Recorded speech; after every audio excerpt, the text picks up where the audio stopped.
Did YouTube streaming fail?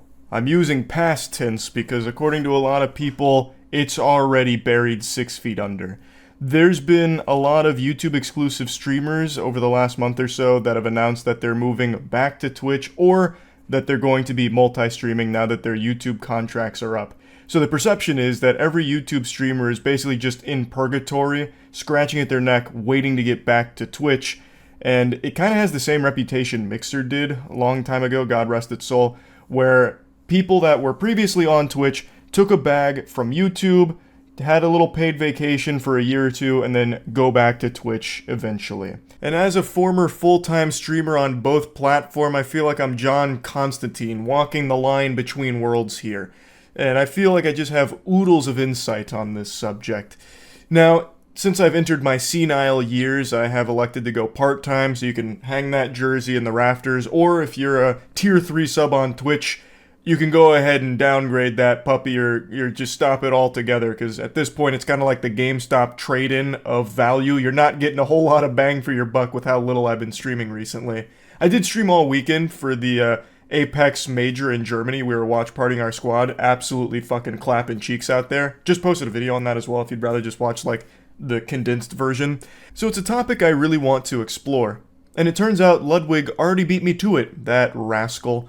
So I kind of want to just go through his video and drop some more tiddlywinks of information about all of it. Have you been noticing this trend where people who are signed to YouTube live streaming contracts, the day their contract ends, switch right back to Twitch or start multi-streaming? Yeah, that's a phenomenon that's more common than the cold. You would be hard-pressed to find any Twitch streamers that switch to YouTube streaming and haven't already switched back over the last year or so to Twitch, or at the very least started multi-streaming on Twitch and YouTube. There are less of them than there is hair on my chest, and look at what we're working with here.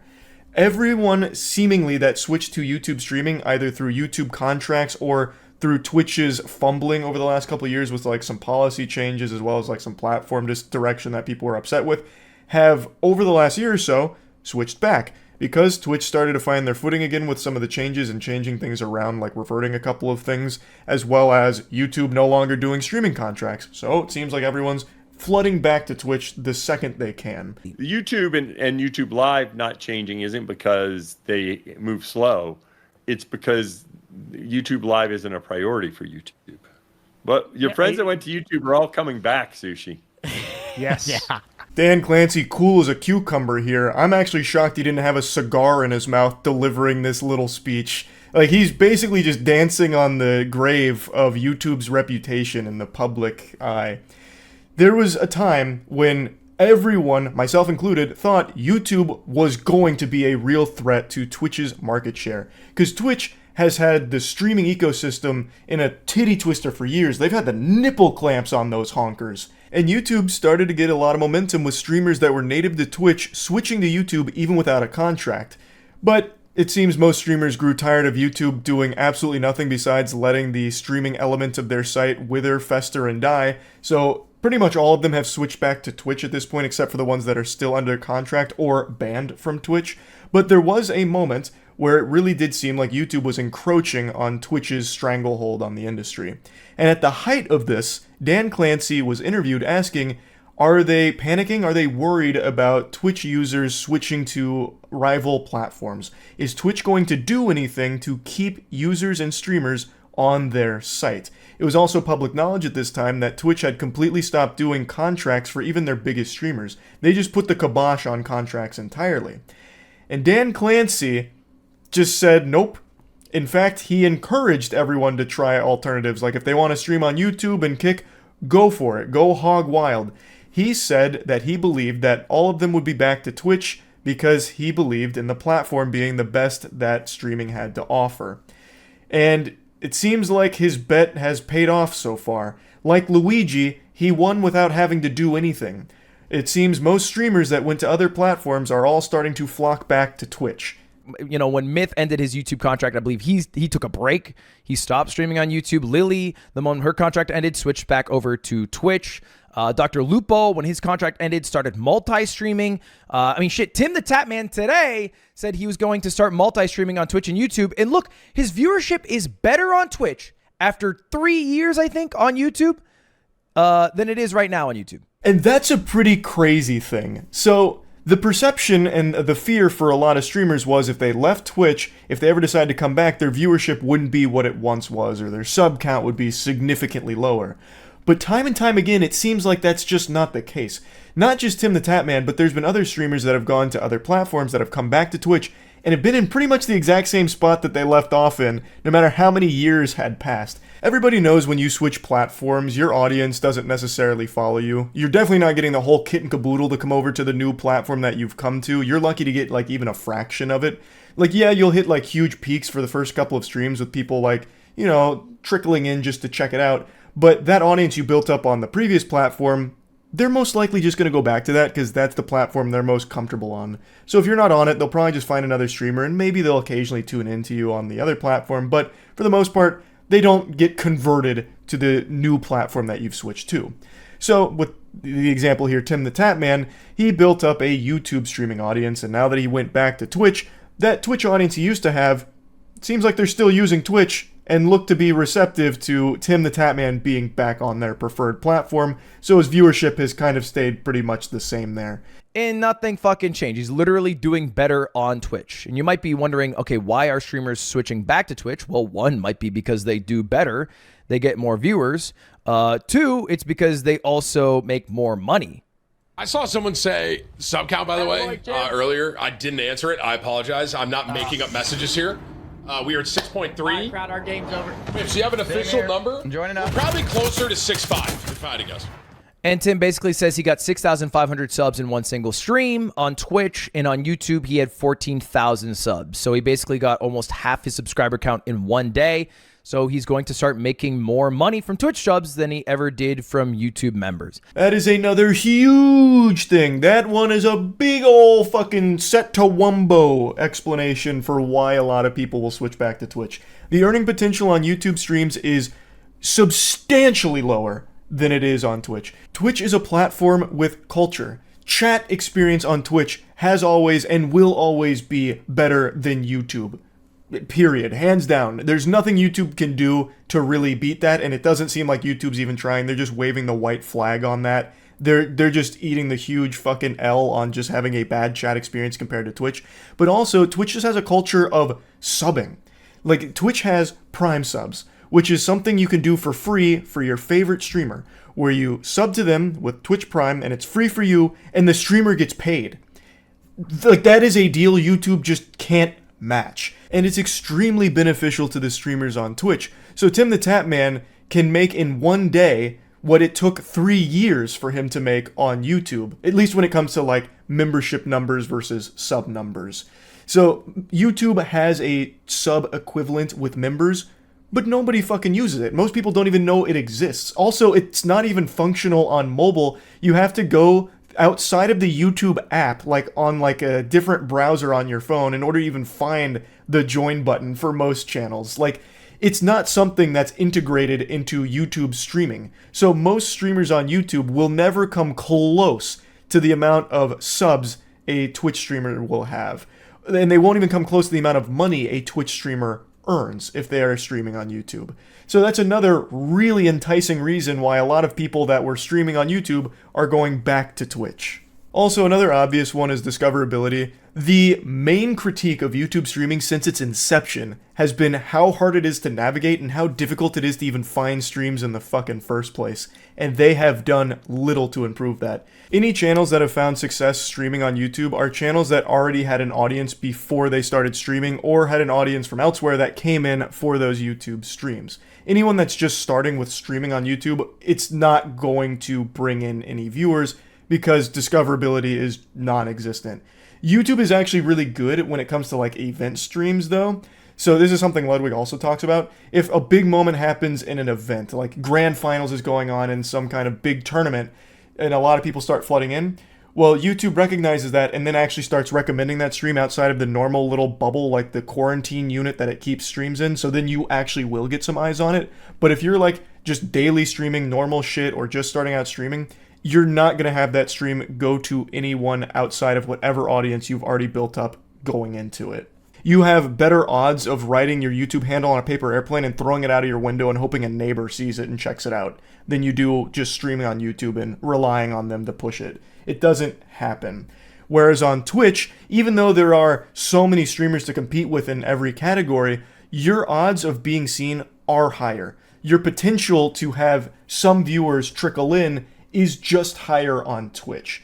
If you look at the most watched major streaming platforms by hours watched of live broadcasts, Q2 of this year, YouTube gaps Twitch. It's not close. 3 times bigger, 15 billion.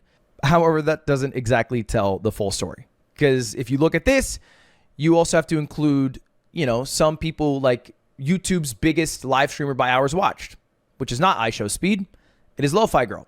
Yeah, so just looking at the cold, hard Carfax here, looking at these numbers, taking a peek under the hood, it looks like on the surface YouTube is slapping Twitch around when it comes to these numbers. But it's really not. Because these numbers are bloated just by the sheer volume of streams that are going on that are just literally always on. So like Lo-Fi Girl, probably the biggest stream in the world when it comes to watch hours. Like the watch time on that is absurd because it's 24/7 nonstop with tens of thousands of viewers that are idly just listening to it in the background or have it on while they sleep. So it's not like the healthiest number that they have here, it's just the biggest one. So it doesn't really tell the full story. And Lud also mentions some other very, very popular streams on YouTube that really inflate the fuck out of those numbers. Things like Lo-Fi Girl or videos playing on loop or what there's a bunch of on YouTube Live, which is scams. In fact, one of the biggest live streams right now on YouTube is Tesla, except it's not Tesla. It is a scam account with 20,000 subscribers with 86,000 bots watching to give it some credibility. So people click on it who aren't part of the bot number, and then they scan this code, and then they lose all of their crypto. Do not scan this code. I'm showing this as an example of YouTube's corrupt botting problem. If anybody actually scanned that QR code from Ludwig's video, I believe that it is now Ludwig's responsibility to pay you back for all of your lost crypto. He is liable now because Ludwig scammed you. I had the decency to censor the scam QR code. I'm just being a little goofster. If anyone actually scans that QR code and loses all their crypto, they 100% deserve it for being an unfathomably stupid buffoon. I will never be able to wrap my head around who actually falls for those. I truly don't understand it. Like, I know the default answer is like old people. I don't believe that because they probably don't have crypto in the first place. But anyway, what Ludwig is highlighting here is that these scams have tons and tons of viewership, last for quite a long time, thus bump those numbers up on the YouTube streaming hours. And they're not real. Like, you can probably find 10 of these streams going on right now. Like, that also tells me the scam must be pretty successful. There must be some people falling for it. I don't know how, you absolute imbeciles. But there's tons of them happening all the time, inflating those numbers, and YouTube doesn't do anything about it, it doesn't seem. Like actual streamers, actual people who are streaming video games.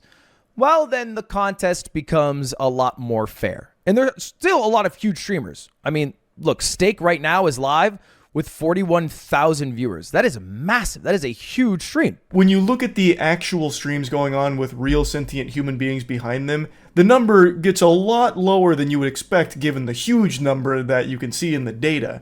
Especially when you look at gaming in particular, the number there is lower than Twitch. Twitch is beating them like my meat in that department. So if I were to rephrase the question, is YouTube live streaming a failure? In America? In English-speaking countries? Kind of. Yeah, maybe a little bit. They're not doing as well as people thought they would. Across the world? Fuck no. They're doing amazing. They are crushing. And you know this is true if you watch VTubers. VTubers crush on YouTube, man. All of Asia seems to prefer YouTube for a live streaming platform, and it makes sense. And this is something I've been saying for a while as well. Internationally, YouTube streaming is huge, but in America, it's definitely second fiddle to Twitch. The biggest breakout star on YouTube streaming is obviously iShowSpeed. But outside of Speed, all the other big English-speaking streamers are on Twitch. But internationally, YouTube's doing very well. Ludwig also gave an example about how Twitch abandoned South Korea recently, so there's just a lot of places that are preferring YouTube for streaming outside of America. And another thing, YouTube's player is just better than Twitch's. You can rewind the stream if you want to. The bitrate is higher. The streams look better. So if you're someone that just likes to kick back and watch a stream and not really interact at all, YouTube's player is going to be very enticing and probably going to be the preferred platform for you. But a lot of people who watch streaming because they like the interactive element of it. And that's where Twitch destroys YouTube. It has an entire culture to its chat. So a lot of people, well, I'm not going to say a lot of people, everybody prefers the Twitch chat experience. Like, there's very few people that like the YouTube chat experience because there really isn't one.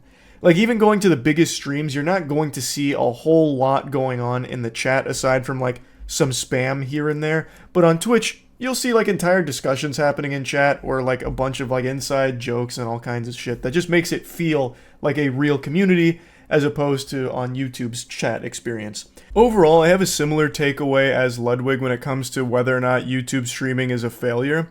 Overall, it's not because it's doing so well internationally, but when it comes to English-speaking streaming content, it definitely is well behind Twitch. Yes, it is gaining a little bit, but more and more streamers are just switching back to Twitch. A lot of the influx came from seeing big streamers come to YouTube and people following that path, and now that even more are going back to Twitch, I think that's going to continue to happen. But yeah, it doesn't mean YouTube streaming as a whole is dead or a complete failure. It just really lost all of its footing in America. I do, however, disagree with Ludwig on a pretty big thing, which is multi-streaming. I started multi-streaming almost a year ago now, and I actually think it was an incredibly good decision, and one that I still believe is a very smart decision for many streamers regardless of their size. Ludwig believes that multi-streaming isn't great because it makes your viewers spread out. So it basically splinters them between two platforms, which makes it very difficult to reach the consistently high highs of some of like the top streamers on Twitch. By being married to one platform in particular, you can cultivate that audience and grow it there so that way you're at the top of those categories consistently, like on Twitch or something, so you'll keep getting new viewers and reach insane peak viewership because as more people find you, more people talk about you, and it just keeps feeding that fire, as opposed to having a lower number on that platform because some of the viewers are watching you on a different platform, so then not as many people are seeing it and talking about it. And, like, I get the point, but I do think that being on two different platforms is reaching two different audiences. And I think that's pretty clear looking at, like, Tim the Tatman here, right?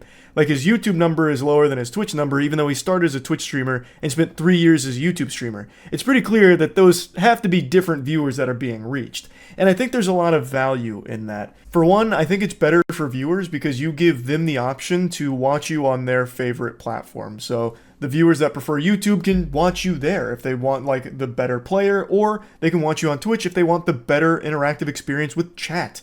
And I think it's good for the streamer too because you're reaching two separate audiences at the same time.